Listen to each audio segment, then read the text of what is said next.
All right, welcome to the Volterra Podcast number 9. It's just me in the studio today. Louis is MIA, so I'm here with Tom Wilton from Cinema Zero. How are we doing today, Tom? I'm good. I'm good. How you doing, Rowan? I'm doing all right. I'm doing all right. So we'll get right into it. Tom, you've got a film coming out on the 23rd. Yeah, Correct? that's correct. Yeah. Releases on the 23rd in New York, and also as a digital download. So we've got a screening in New York City, digital download, and then on the 24th we've got a screening in LA as well. But yeah, I'm looking forward to it. So it's a bit of a unique distribution method, correct? The premiere, the multiple premieres combined with a digital download. Yeah. So yeah, essentially, this is my third release. So this film, Let It Go, is the third feature that I'll be releasing. It's the first time I've decided to do it entirely on my own, essentially, or without the support of a distributor. So the idea is simply that we release the film on the 23rd theatrically, so just one screening and potentially more if the first screening goes well. But also making it available on the day of release via a download. And anyone who attends the film screening will also get the download as well, a DRM-free download. So it's a little bit sort of merging the old model and the new model, a bit of a mashup. I guess we'll see if it works or not. Yeah. So we'll get into the actual film a little bit later. But this kind of this distribution, this kind of new way of putting your films out there. It kind of links in with your other project called Cinema Zero, correct? Do you want to tell us a little bit about Cinema Zero? Yeah, so Cinema Zero is a website that was started. It launched in March, and the first film went live in April. And the concept for Cinema Zero is pretty straightforward. The idea is to have a place online where you screen independent films one at a time. So essentially, like a small art house movie theater, or a small art house cinema that you might go to, where you basically have such a limited release that there's literally only one screen available to screen one film at a time. So Cinema Zero, we curate movies and we showcase them literally for about a week at a time. And what happens is it's all backed up by an interview, very similar to this, like a podcast essentially. And then, just sort of try and build some noise around that film and get some exposure for it. And then, once that week is up, we move on to the next movie. So it's going well. It's going really, really well, and I'm really pleased with the reception to it so far. Very nice. There's got a phone call, so sorry about that. Mm-hmm.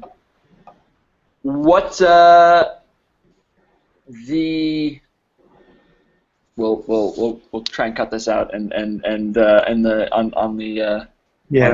review. So you're in small art house, right? So where'd you get this idea for Cinema Zero, and where'd you get the name Cinema Zero itself? Okay, so the idea, to start with the first part of that, the idea was simply, I have a terrible habit of having random ideas just pop up out of nowhere, based on the problems that I currently see. Now, obviously, being in film for such a long time and being in independent film, I recognise that the biggest issue for independent filmmakers isn't necessarily making a film. It's actually relatively easy these days to shoot a film. For a few $1,000s, you can make a pretty good independent film in terms of production value. The biggest problem is actually discovery, and I recognise that YouTube I did some research. YouTube is the second biggest search engine in the world, the biggest video player in the world. So there's a huge platform there if you want a place to put your film. The problem is the film being discovered because it's so big. It's literally your film becomes a needle in a haystack. And so what I realized was independent film, for it to have a chance of being discovered, or new filmmakers, because it's all about people going to see a movie based on who's in it or who they know or who the director is. And the problem is getting that kind of awareness. And So I recognized that we had this huge platform, these huge opportunities to distribute films essentially for zero, like for nothing. But the biggest problem wasn't then the barrier to entry in terms of cost. The problem became discovery, and it's all good and well having a huge platform that didn't exist 10 years ago, but it's no good if nobody knows you're there. So what I recognized was, okay, how do we, bring a bit of focus to this? And so the idea was, the name for Cinema Zero, to answer the second part of your question, really comes from the idea of saying, well, if you were to build a film theater today, if you were to literally go, hey, I want to screen films, I want to build a film theater, what would you do? So it was essentially starting from zero. So that's the idea. If you were start from zero, start from scratch, what would be the approach you would take? Because often what you see is a lot of these things are based on, people try to iterate on what's come before, try to iterate on what's already in existence. But I tried to kind of think, well, if we started this business today, if the cinema business started today, what would it look like? And then I recognized, well, it would be just a website. It would be a website, but it would be about saying, hey, we've got this film for a certain runtime. Because the one thing about the internet is it gives you infinity, it gives you almost infinity in terms of how long a film is available, But the difficulty of it is with everything being available all the time, it's very hard to get people's attention and their focus. And so that was the basic concept, is how can we bring a little bit of focus to some very, very special movies. So that's where it started. That's awesome. So what kind of strategies have you been using to get Cinema Zero itself out and to build the viewership of your own website so that you can then in turn get these young and upcoming filmmakers out? I recognize it. So there's a couple of there's a lot of things to it. So first things first, is you have to recognize who your network is, who you know basically. So obviously the first thing was to talk about it on Facebook. And over the years, previous to this, I used to run a film festival called the Bootleg Film Festival, which ran for 5 years. And so through that, I had a fairly sizable, network of filmmakers already. But then I recognized that that only carries you so far. So the idea was to initially announce it to those guys and invite everybody to basically submit films, and those networks talk to their networks. But there's a definite ceiling of growth. There's a definite point where you go, this is great. I've had 2,000 people view the website this month, and then it drops, and then it stops. Right. So what I recognized then was, okay, well, how do I talk to an even broader audience? And I found Reddit to be actually very useful. There's a subreddit for filmmakers. That was quite useful. But again, these are all kind of stages of growth, and then you realize when you've exhausted something. So then I recognized, well, what is it that Cinema Zero offers? Essentially, I started with the core, which was to screen these films, and then I recognized, well, maybe it's also a little information these filmmakers need. So we launched the audio podcast, which basically took our initial video feed, and then we built in the audio recordings, and et cetera, et cetera, et cetera. So we grew on that side, and then I recognized that a lot of filmmakers have the same questions. A lot of it's like any industry. It's like if you, for example, you're going to become a mechanic, there may have been 100 mechanics pass through the same workshop over the previous decades, but you're still going to have the same questions as the mechanics did on their first date. So even though this information has been well versed and has been spread 1,000 times, the fact always remains that people will still come up with the same questions because the information doesn't last.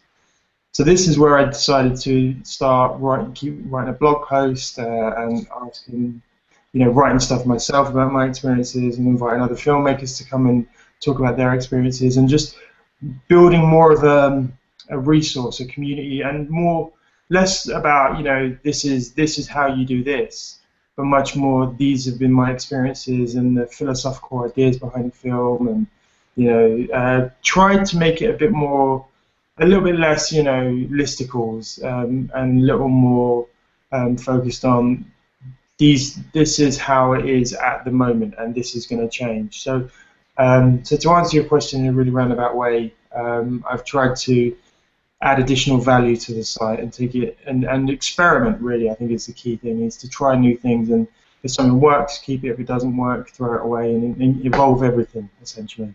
Yeah, so that's kind of something that I've been trying to do with this project, with the Volterra, is build it around quality rather than trying to get clickbait, basically, because the ease of which people can just put headlines up to get clicks and get traffic to their website and then monetize that is certainly one way to do it. But that's not. I think we're both on the same page in terms of building a project around what we actually care about and what we want to do. Yeah. Well, it's funny because I've been having a conversation with a guy that I basically he's in the fashion industry. He's a blogger, and I've just been working on New York Fashion Week as a freelancer. And I was talking to this guy, very, very, very lovely guy, and he was talking about his website.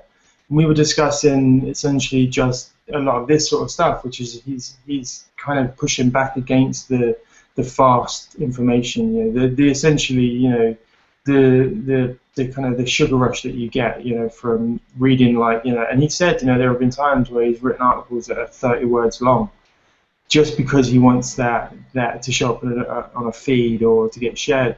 And then he realized that it wasn't, there was no value for him. Like, as a writer, and I talked about how I'd written a 9,000 page piece and put it down. Sorry, 9,000 word, 9,000 pages. 9,000 pages. That's War and Peace, right? Yeah, exactly. That's Harry Potter times. Yeah. But 9,000 word piece, and then broke it down into, because again, it's like it's okay writing long form content, but you also have to make it digestible. So, exploring an idea, but then essentially break it down to chapters, essentially breaking it down to individual blog posts, and I think there is a real space for, especially as a pushback, because we're so used to going onto Facebook and literally we're hit with BuzzFeed this and and listicle upon listicle upon listicle. Yeah. And it's like, okay, it's fine, but what do you take away from it? What resonates from you? What are you learning from it? And what happens when you read something that has no substance? Like, you've essentially wasted 5 seconds or even 5 minutes of Facebook. Or half an hour. Christ Almighty! It's I think long form is definitely the way to go. I think it's a good way to go. Yeah. So along those same lines, the industry, the film industry has taken a. I'll put the question this way, and this is a very broad question, but I think that we've kind of hinted at some answers to it. Where do you see the film industry right now, and where do you see the film industry going in the next kind of 5, 10, 15, 20 years as projects like yours hopefully solidify, and as the Hollywood and the major houses continue to make kind of I think subpar films? Well, it's funny because there's a lot of answers to this, and first things first, I would say the business is in transition. I'd actually say maybe it's not even in transition; it's in evolution. Really, that's really what's happening. Yeah. And so, like in, and again, I'm going to use a metaphor here, but like in terms of Darwin's evolution, not all species move forward. Some will evolve from become a subspecies. So essentially, I think that what's happening with independent film is, I think Hollywood's going to remain. I don't think that's changing, and I think there's a lot of too massive, yeah. Too clever. There are people who work in production who went to law school. So there are people who are working as producers, who didn't intend to become producers, who literally have degrees in biochemistry, for goodness sake. So these aren't silly people. These are very smart, savvy people. They just applied their skill sets elsewhere. So I think Hollywood's going to do just fine. And there's a lot of people that keep, there's a lot of people saying Hollywood's over. This is the death of Hollywood. It really isn't. No. What I think this is about an evolution of a subspecies, and it's the whole concept of saying, independent film no longer has to suckle from Hollywood, which was the old model. You know, it was almost the sense of like, we will help you indie filmmakers to get strong and become good filmmakers, and then we'll invite you into Hollywood. And that's essentially what the independent model used to do. I think now it's completely self-sufficient, and because of the nature of the internet alone, and people, and I think I have a personal investment in this, but having seen how difficult it is to screen films on a grand scale, having seen how difficult it is to find a broad audience, I recognise that independent film is better served almost directly to the internet, and the internet is starting, or the internet, or internet companies are starting to become savvy to this, because Netflix was a joke. Netflix was a running joke when they started the internet streaming. It was like this idea of going, hey, we send DVDs to you in the mail. We're going to just try this other thing, but like that's not our main business. Yeah. And then suddenly, 5-6 years later, everybody has a Netflix account because at $8-10 a month, that's cheaper than a movie ticket. And the quality, and the key thing is the quality of the films has improved. And what I've recognized is that the growth of Netflix, which basically legitimized the idea of internet distribution, means that for independent filmmakers like me, or people who are making web series, and I hate that phrase web series, I think it's a horrible, cheap phrase to use, making series, making shows, however they distribute doesn't really matter anymore, because essentially it's about whether or not it's good, and if you make something that's good, an audience will find it, and I think that's only going to increase over the next 5-10 years. And I think that, to try and sort of give you a clear answer, I think what's going to happen is Hollywood will remain. There will always be huge blockbuster movies, and then all the independent filmmakers, or majority of the independent filmmakers, will have a natural home on the internet with their own natural fan base, which will have found them through sites like Cinema Zero and the multitude of others that I have no doubt will pop up over the next few years. So basically, there's a lot to unpack in that answer. So you're kind of, if I get this right, that what you're saying is just there's almost going to be parallel film industries. The Hollywood kind of pop culture, massive for mass consumption, and then an indie kind of not medium, but an indie line that is more cultural, more artistic, more kind of refined. Is that kind of what you're saying? I'd say absolutely. I mean, let's shift the industry for a moment. Let's say, even if we were looking at what's happening with radio at the moment, not even music. Music's always a straight analogy, but let's look at radio, for example.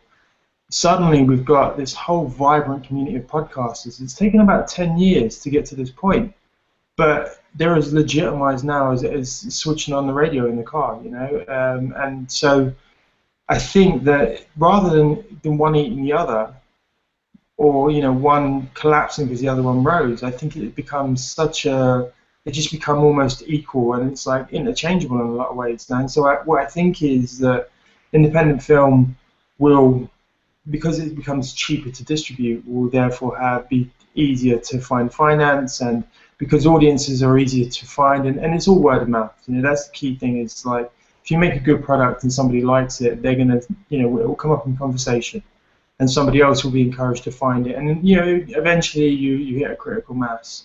I'm not saying that's going to happen to every film, but I definitely feel that there's going to be a lot of platforms that do hit that critical mass that then give access to those films. So it's not so much the movies hitting the critical mass; it's more the kind of the NPR model or the PRX model, or it's the whole kind of like, we've curated these programs for you, that kind of thing. So here's another kind of question to build onto that. You live in New York. Yeah. I live in Connecticut. You're from the UK, London, the kind of cities.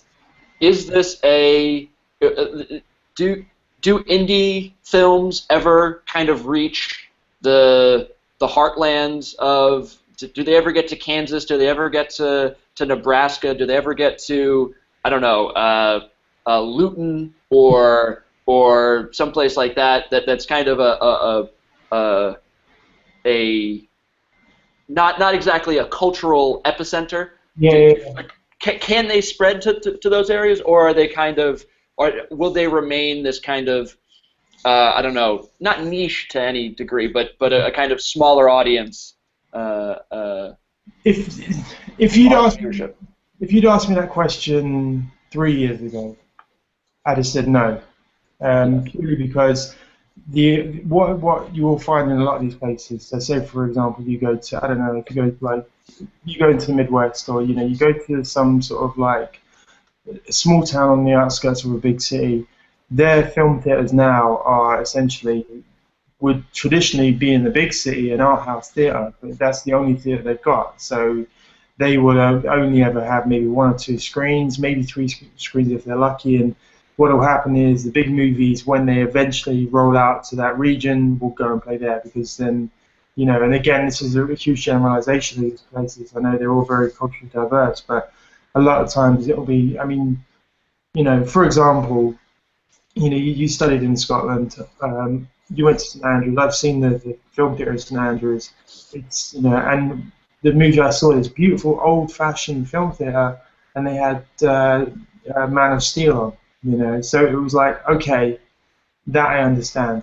However, because I think that the proliferation of the internet breaking down so many barriers, I think that if somebody in who is 400, 500, 1,000 miles away from New York or LA can go online and discover, the latest bands via Spotify, then they can absolutely discover the latest cool films, coming from a filmmaker. I mean, not even necessarily in New York, but in, say, Helsinki or, wherever they are. And that's one of the reasons that I really love doing Cinema Zero, for example, is that we've had viewership. So, obviously I look at my analytics, and we've had people watching films from as far away as Vietnam, as far away as, India is one of our biggest audiences, ironically. And so we have these people from around the world, from parts of Scandinavia, Australia, wherever you name it. We've screened in over 84 countries so far. And the idea is simply, and the reason why that's working is, anywhere there's an internet connection available, you can watch those films. That's all it is. That's all you need is an internet connection. And so it will play on your phone, your iPad, your whatever it is you've got. You press play, you get a movie. So this is the kind of democratization of art, of culture, of its. The indie film isn't for guys in black turtlenecks with berets smoking a cigarette in Paris and London and Soho anymore. Yeah, and which it may have been the case previously. Maybe in the 60s, you were making it for the college students in New York or the college students in LA, because that was the only place you were going to get seen. That was the only place you were going to get your film seen. So you tried to speak to that audience, and that audience tried to invoke or take on some of the messages of your work. Nowadays, literally, the fact that I can screen a film from the US, and for that movie to then play in Hong Kong, culturally, very diverse, culturally very different, and yet, because English is such a huge language now, and obviously films that aren't in English tend to be subtitled in English, the films travel so far and wide, and so now your audience doesn't necessarily have to come from, one of these major hub cities, London, Paris, Berlin.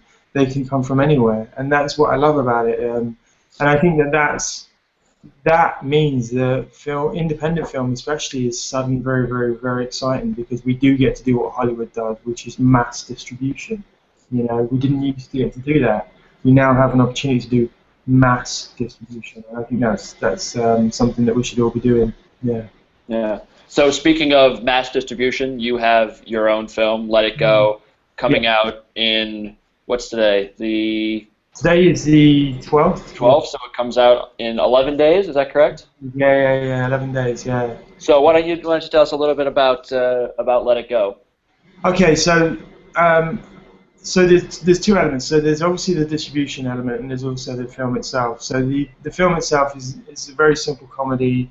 It's about a guy who decides to ask his girlfriend to get married, and ironically enough, on the same day he decides to ask her to be his wife, she's deciding to break up with him. So they have this awkward conversation at the beginning of the film, and the film essentially, the story then follows the fallout of their breakup. But it's dealt with in a very, it's dealt in a, it's not a heavy drama at all by any stretch of the imagination, but it's hopefully still true to some of the difficulties. And so you've got, on one side, her best friend is a guy, and on his side, his best friend is a girl, and it's how... Played by your writing partner and co-director and life partner, Maria McIndoe. Yeah, Maria McIndoe, who is... Probably, it's funny because me and Maria, so we wrote the film together.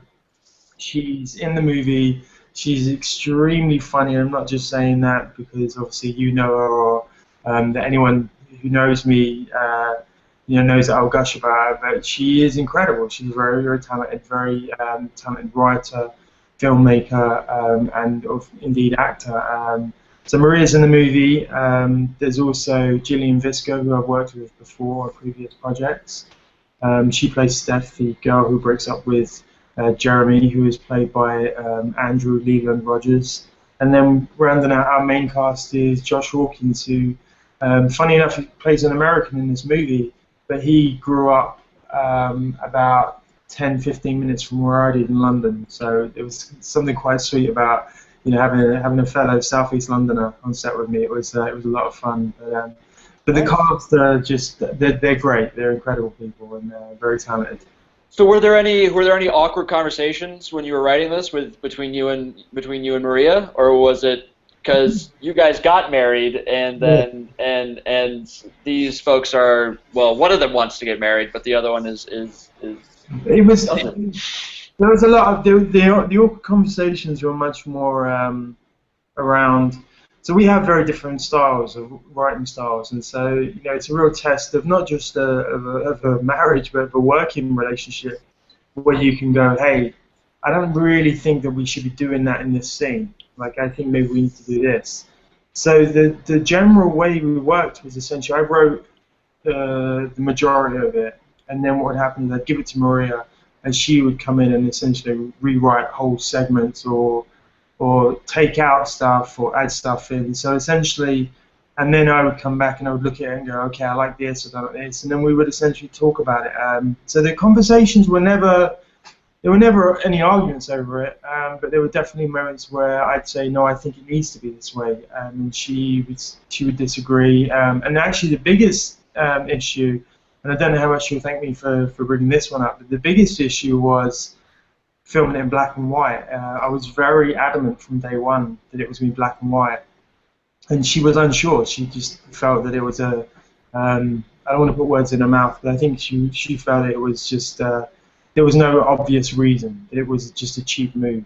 But I was very adamant that it had to look photogenically good. I wanted it to feel like every frame was a composed photograph. I wanted it to look, because I was challenging myself as a cinematographer, and I knew that I wanted to move my style on from the normal handheld stuff that I would traditionally do.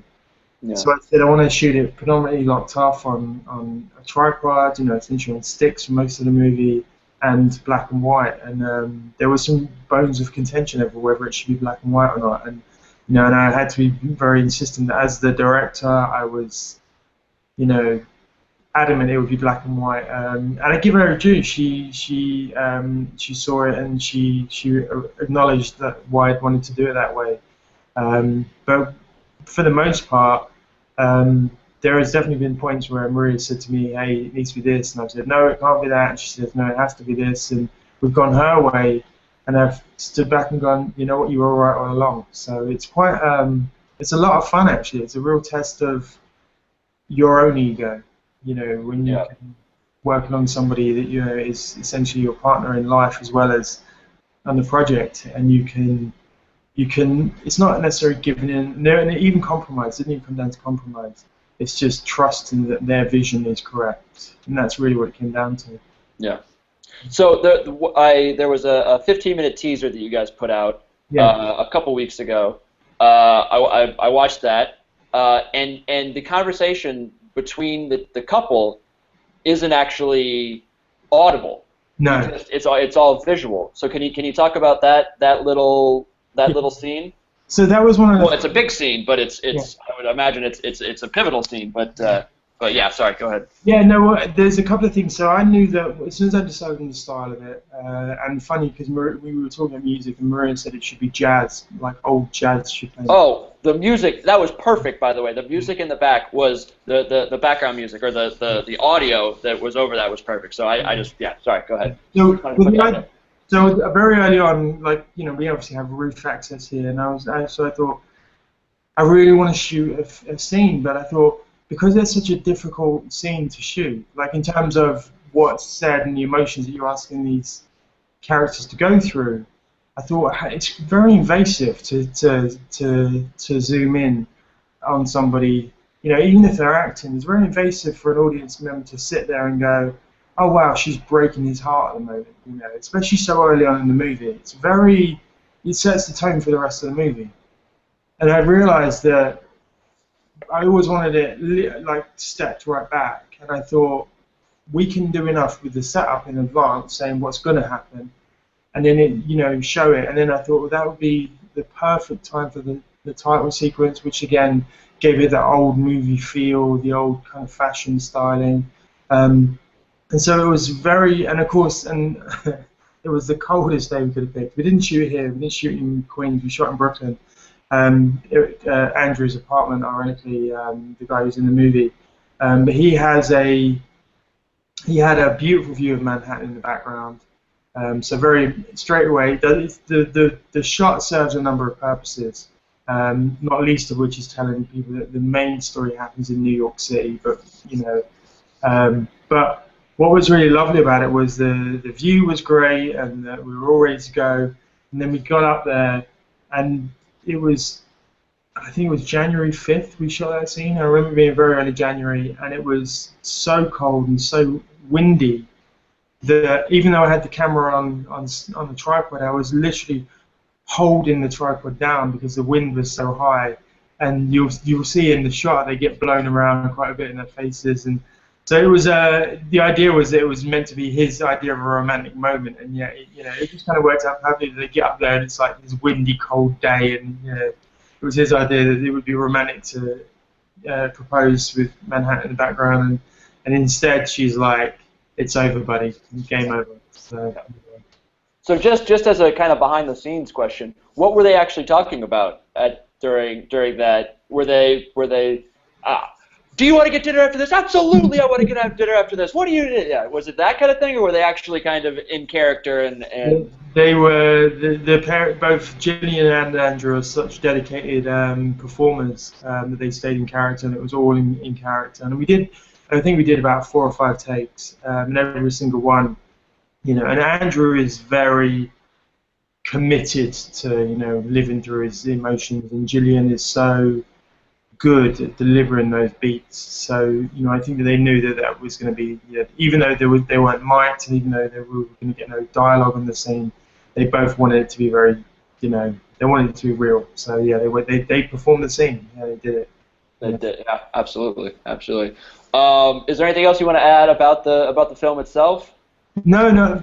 Film itself is all I want to say is you're going to love it. I know it sounds very, very confident, but I promise people that this is the one I'm most proud of, and I think everyone in the movie did a great job. And so, and I'd love to, if you get to see it, I'd love to hear what they think of it. I'm extremely proud of it. So yeah, I'm happy with it. I'm actually going to try and get down to New York on the 23rd. If I can, I'll watch it via the internet. Yeah. Yeah. How can folks get in touch or get? So basically, we're trying something new. Obviously, we're making the film available on the day of release. The way to get hold of the film is it's basically $5. So it's $5. You can download the film on the 23rd. It's DRM free, so you can watch it anywhere you like. Best place to go is to Cinema Zero, so cinema-zero.com. And then if you look on there, there's a little tab that says distribution. and there's all the options to see the film. But just check out the site, and then of course while you're on Cinema Zero, there's everything else on there as well, and it explains a bit about why we're doing this distribution model as well. Great. You can also follow you on Twitter at what is it? At Tom Wilton. Very, very easy. So at TOMWILTON. So at Tom Wilton, nice and easy. And at Cinema Zero is even easier. So it's at CMZRO, or Z if I'm in America. If you're on this continent. Yeah. Well, thank you for coming on, Tom. I truly appreciate it. We'll have to check back in after the premiere and in the next couple months and see how everything's going.